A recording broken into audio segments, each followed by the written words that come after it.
गरीब लड़की और अहंकारी लिपस्टिक। एक बार की बात है जब परीलोक में चुड़ैल आक्रमण कर देती है और वो परीलोक से ढेर सारा सामान चुराकर वहां से गायब हो जाती है।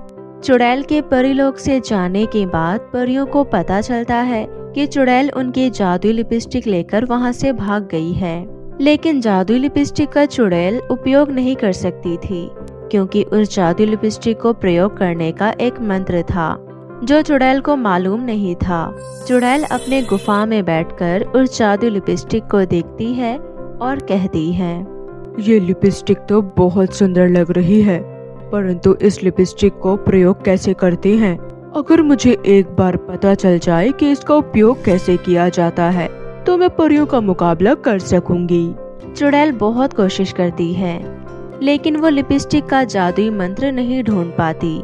वहीं दूर एक लड़की जिसका नाम संध्या था, वो अपने माता पिता के साथ एक सुल्तान नाम के शहर में रहती थी जहाँ पर ढेर सारी बड़ी बड़ी बिल्डिंग, बड़े बड़े शॉपिंग मॉल थे। वहीं पर संध्या ने एक छोटा सा ब्यूटी पार्लर खोल रखा था। संध्या का ब्यूटी पार्लर बहुत ज्यादा चलता था, कस्टमर की वहाँ पर भीड़ लगी रहती थी। एक दिन चुड़ैल संध्या के ब्यूटी पार्लर आती है। सुनो लड़की, मैं यहाँ पर अपना मेकअप करवाने आई हूँ, क्या तुम मेरा मेकअप कर दोगी? चुड़ैल की सूरत देखकर और आवाज सुनकर संध्या डर जाती है, परंतु वो अपने आप को किसी तरह संभालती है और मेकअप करने के लिए हाँ कर देती है। हाँ क्यों नहीं मैडम, आप बैठिए, मैं आपका बहुत अच्छा मेकअप कर दूंगी, परंतु उसके लिए आपको पैसे देने होंगे। क्या? ये तुम क्या कह रही हो? तुम जानती भी हो कि तुम किससे बात कर रही हो? मैं इस दुनिया की सबसे बड़ी चुड़ैल हूँ। मैं तुम्हें एक ही चुटकी में खत्म कर सकती हूँ। तुम्हारी भलाई इसी में है कि तुम मेरा मेकअप कर दो शांति से। संध्या डरते हुए चुड़ैल का मेकअप करने लग जाती है। संध्या चुड़ैल का बहुत ही सुंदर मेकअप करती है और उसके चेहरे पर ढेर सारी क्रीम लगाकर उसको बहुत सुंदर बना देती है। जब चुड़ैल अपने आप को आईने में देखती है तो उसे संध्या का मेकअप बहुत अच्छा लगता है। मुझे तुम्हारा मेकअप बहुत अच्छा लगा। संध्या, तुम्हारे अंदर कोई तो बात है जो तुम इतना अच्छा मेकअप कर लेती हो। मैं तुम्हारे इस मेकअप से खुश हो गई हूँ। मेरे पास तुम्हें देने के लिए कुछ है, रुको। इतना कहकर चुड़ैल संध्या को परीलोक से चुराई हुई वो जादुई लिपस्टिक दे देती है और वहाँ से चली जाती है। संध्या उदास मन से चुड़ैल से वो लिपस्टिक ले लेती है। हे भगवान, ये चुड़ैल तो मेरा नुकसान करके चली गई और एक साधारण सी लिपस्टिक दे दी।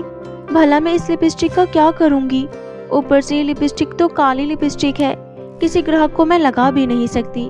मुझे इसे यहाँ से हटा देना चाहिए, कहीं ऐसा ना हो इस काली लिपस्टिक का बुरा साया मेरे ब्यूटी पार्लर पर पड़ जाए।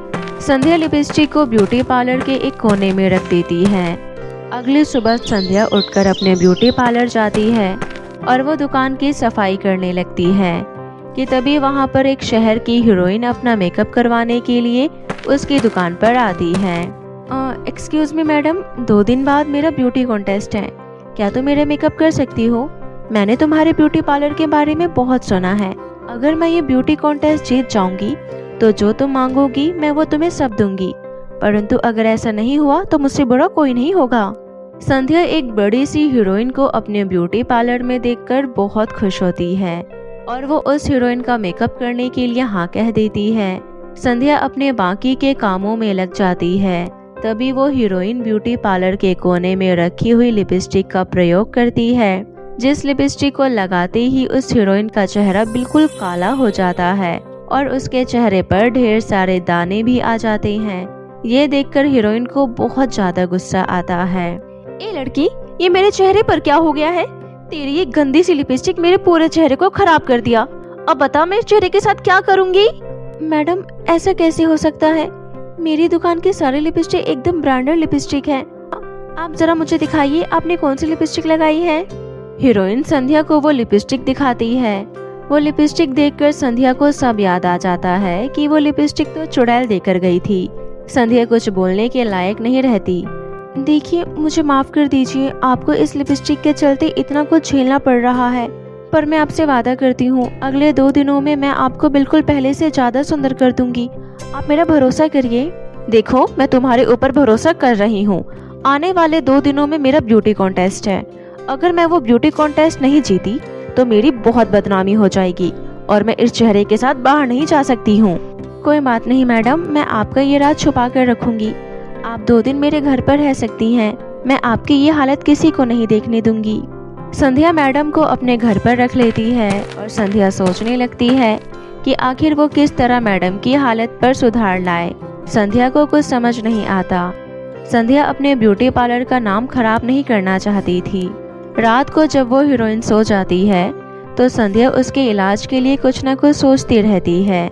संध्या उसके चेहरे पर मुल्तानी मिट्टी का लेप लगाती, एलोवेरा जेल लगाती, परंतु उन सब से भी कुछ नहीं हो पा रहा था।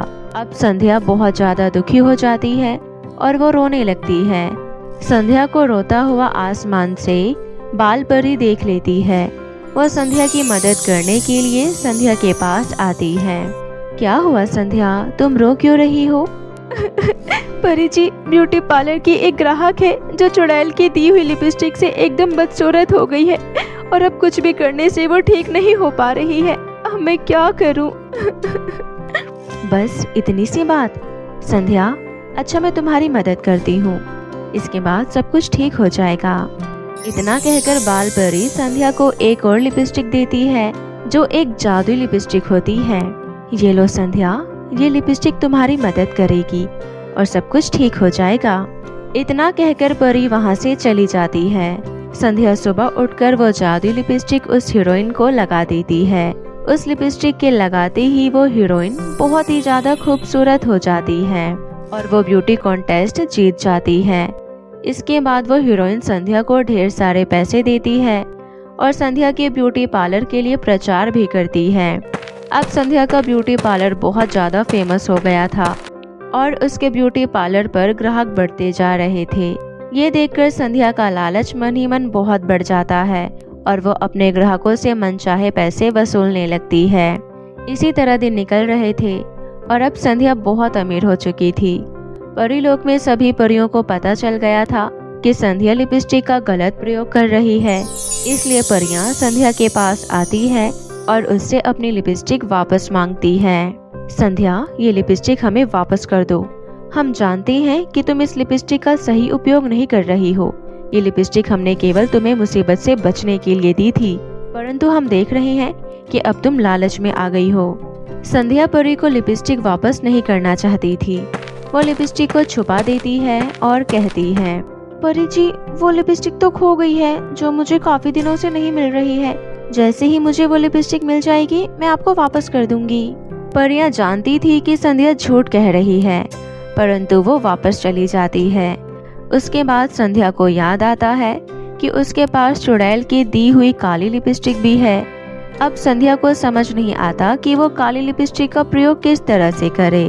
वो काली चुड़ैल मुझे ये लिपस्टिक देकर तो चली गई है, परंतु इसका उपयोग कैसे करती है? मैं इसका उपयोग करके दुनिया की सबसे खूबसूरत लड़की में बदल जाऊंगी और बाकी सभी को बदसूरत बना दूंगी। वो काली लिपस्टिक ये सब सुन रही होती है, तभी वो बोलती है, संध्या, मैं एक काली अहंकारी लिपस्टिक हूँ और मुझे केवल वही लोग इस्तेमाल कर सकती हैं जो बुराई पसंद करते हैं। मैं समझ गई हूँ कि तुम मेरा उपयोग कर सकती हो। क्या सच में लिपस्टिक तुम मेरा साथ दोगी? मुझे दुनिया की सबसे खूबसूरत लड़की में बदलना है और मैं चाहती हूँ कि पूरी दुनिया बदसूरत हो जाए। क्यों नहीं संध्या, तुम्हारे ब्यूटी पार्लर में जो भी आएगा तुम उसका मेकअप मेरी लिपस्टिक से कर देना। वो बहुत ही काला हो जाएगा और फिर वो जिसे भी छुएगा वो व्यक्ति भी काला हो जाएगा। इस तरह एक एक करके सभी लोग काले हो जाएंगे। अहंकारी लिपस्टिक की बात मानकर संध्या के ब्यूटी पार्लर में अब जो कोई भी आता है उसका संध्या काली लिपस्टिक से मेकअप करती थी, जिसके बाद वो लोग बहुत काले हो जाते थे। जब कोई भी कस्टमर संध्या को खरी खोटी सुनाता था तो वो भयंकर लिपस्टिक उसे बिजली के झटके देती, जिससे डर कर वो लोग वहाँ से भाग जाते थे। अब धीरे धीरे करके संध्या का ब्यूटी पार्लर भी बंद हो जाता है और वहाँ पर कोई नहीं आता। ये सब देखकर लोग बहुत दुखी हो जाते हैं और वो परियों से मदद मांगते हैं। देखो परी, ये सब क्या हो रहा है? अगर इसी तरह चलता रहा तो संध्या एक दिन इस पूरी दुनिया को काले इंसान में बदल देगी और खुद दुनिया पर राज करेगी। आप सभी चिंता मत कीजिए, ऐसा नहीं होगा। मैं इसका हल बहुत ही जल्द निकाल लूंगी। इस समय अब कोई भी संध्या के ब्यूटी पार्लर नहीं जाएगा। अब परी संध्या को मजा चखाना चाहती थी, परंतु परी जानती थी कि लिपस्टिक को हराने के लिए पहले चुड़ैल को हराना होगा। परी संध्या के पास जाती है। सुनो संध्या, हम सब जानते हैं कि तुमने हमसे झूठ बोला है कि तुम्हारी लिपस्टिक खो गई है, परंतु अगर तुमने हमारा साथ नहीं दिया तो तुम इस लिपस्टिक के साथ खत्म हो जाओगी। संध्या के अंदर बहुत ज्यादा घमंड आ जाता है और वो परियों का सामना करने के लिए तैयार हो जाती है।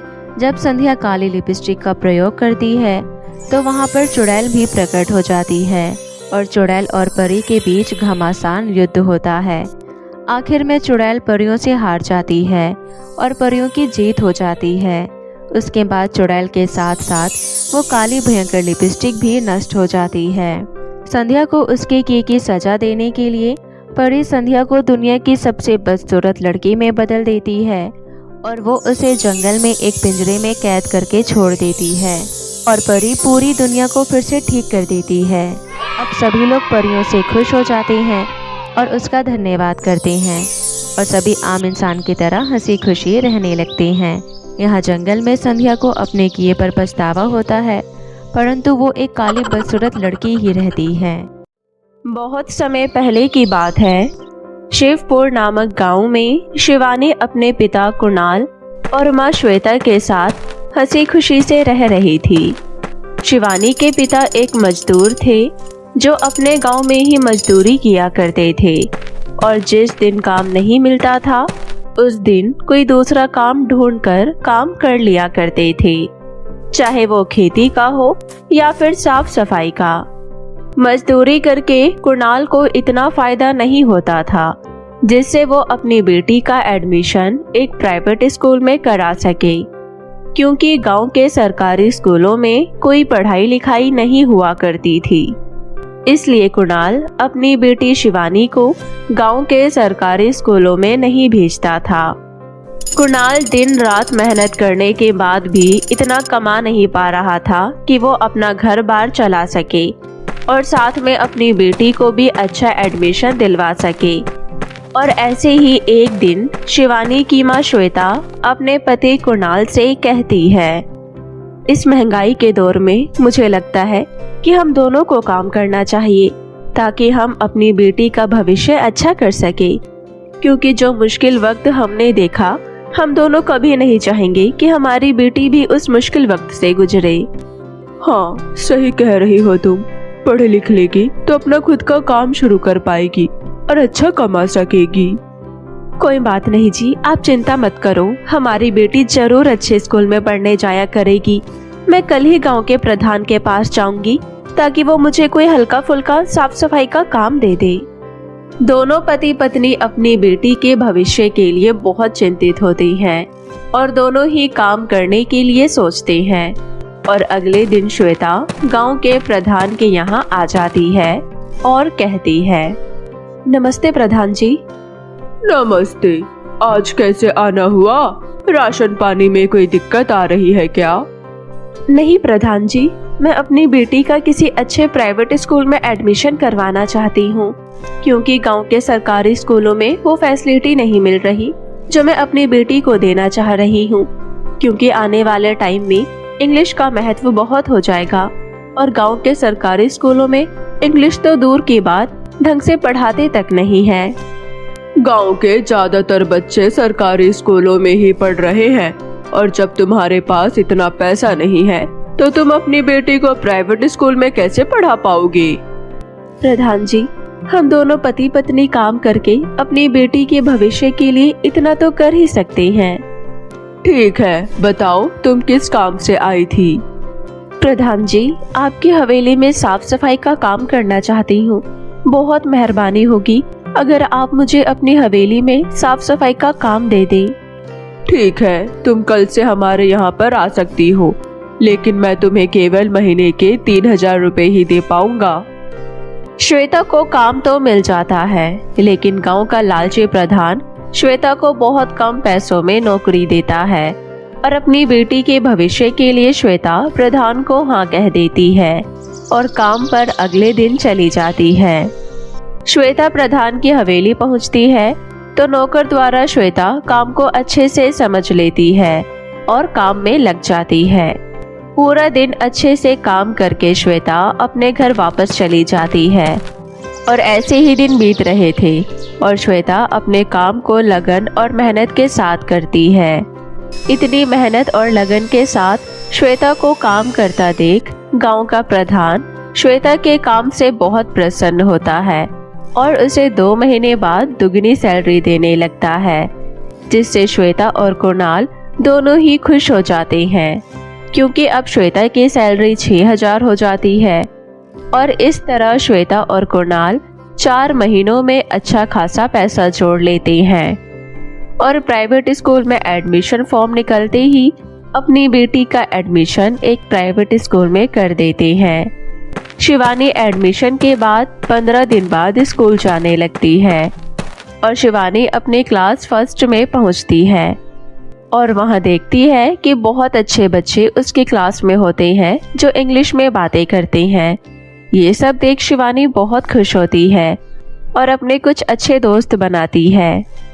आज मेरा पहला दिन है, इससे पहले मैंने कभी इतना अच्छा स्कूल नहीं देखा। हाँ शिवानी, मैं भी तुम्हारे गांव के पास टिकरी कलान से आया हूँ। मैंने भी कभी इतना बड़ा स्कूल नहीं देखा क्योंकि हमारे गांव में तो छोटे छोटे स्कूल होते हैं। मेरे माता पिता ने मेरा एडमिशन इतने अच्छे स्कूल में कराया है, मैं बहुत खुश हूँ। हाँ, अब हम दोनों दोस्त हैं। शिवानी और हम खूब अच्छे से पढ़ाई करेंगे। पूरा दिन शिवानी अपने दोस्त बनाती है और उनमें से सबसे अच्छा दोस्त उसका भव्य बनता है। स्कूल के बाद शिवानी और भव्य दोनों अपने अपने पेरेंट्स के साथ घर चले जाते हैं और इस तरह शिवानी एक अच्छे स्कूल में पहुंच जाती है और बहुत खुश होती है। लेकिन शिवानी के घर के पड़ोस में रहने वाली सुलेखा शिवानी को प्राइवेट स्कूल में जाता देख बहुत जलती है और वो गांव के प्रधान के पास पहुंचकर शिवानी की मां की चुगली कर देती है। नमस्ते प्रधान जी, मैंने सुना है कि आपने गांव की श्वेता नाम की औरत को अपने यहाँ पर काम पर रखा है। हाँ, मैंने अभी कुछ समय पहले ही रखा है उसे। वो बहुत अच्छा काम करती है। मैंने सुना है कि श्वेता एक चालाक औरत है और वो जहाँ भी साफ सफाई का काम करने जाती है वहाँ सच में साफ सफाई ही कराती है। मुझे तुम्हारी बात बिल्कुल नहीं समझ आई। तुम मुझे जरा साफ साफ शब्दों में समझाओ। पिछले जिन घरों में श्वेता ने काम किया है उन घरों में लोगों के पैसे और जेवरात गायब हो जाते हैं। आप भी अपनी हवेली में चेक कर लो, कहीं आपके यहाँ पर भी जेवरात या पैसे गायब ना हो गए हो। मेरे घर में श्वेता कभी भी ऐसी हरकत नहीं कर सकती क्योंकि हमारे यहाँ बहुत स्ट्रिक्ट सिक्योरिटी रहती है और खासकर मेरी अलमारी मेरे ही कमरे में रहती है और अगर तुम इतना कहती हो तो मैं उसे कल ही काम से निकाल देता हूँ। सुलेखा एक बहुत जलनखोर औरत थी जिससे शिवानी का प्राइवेट स्कूल में जाना बर्दाश्त नहीं हुआ और उसने प्रधान के यहाँ झूठ बोलकर श्वेता को बदनाम कर दिया और उसकी जॉब भी खा ली। अगले दिन जब श्वेता काम पर जाती है तो अपनी बेटी को स्कूल छोड़कर सीधा काम पर चली जाती है। स्कूल छोड़ने की वजह से थोड़ा लेट पहुंचती है और तभी प्रधान उससे कहता है, आ गई चोरनी। तेरे बारे में मैंने बहुत कुछ सुना है कि तूने जहाँ जहाँ काम किया है वहाँ वहाँ पैसे और जेवरात भी चोरी किए हैं। क्या तूने यहाँ पर भी ये हरकत करी है? सच सच बता दे, क्योंकि अगर तेरे जाने के बाद यहाँ पर पता चला कि कुछ भी गायब है तो तेरे लिए अच्छा नहीं होगा। ये कैसी बातें कर रही हो प्रधान जी? मेरी ये पहली जॉब है, मैंने इससे पहले कहीं भी काम नहीं किया और आपको ये किसने कहा कि मैं एक चोरनी हूँ? तुझे इस बात से कोई मतलब नहीं होना चाहिए क्योंकि अब मैं तुझे इस जॉब से निकाल रहा हूँ। प्रधान जी, ऐसा ना करें। आपकी वजह से मेरी बेटी प्राइवेट स्कूल में एडमिशन ले पाई है और हमने बहुत मुश्किलों से अपनी बेटी को प्राइवेट स्कूल में भेजा है। आपकी बदौलत मेरा घर चल रहा है। मेरे आपसे हाथ जोड़कर विनती है कि आप ऐसा ना करें।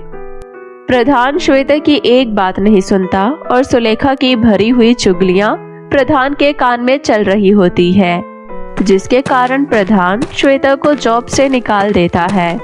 जॉब से निकालने के बाद श्वेता वापस से घर पर रहने लगती है और 1 महीने बाद पैसों की किल्लत हो जाती है।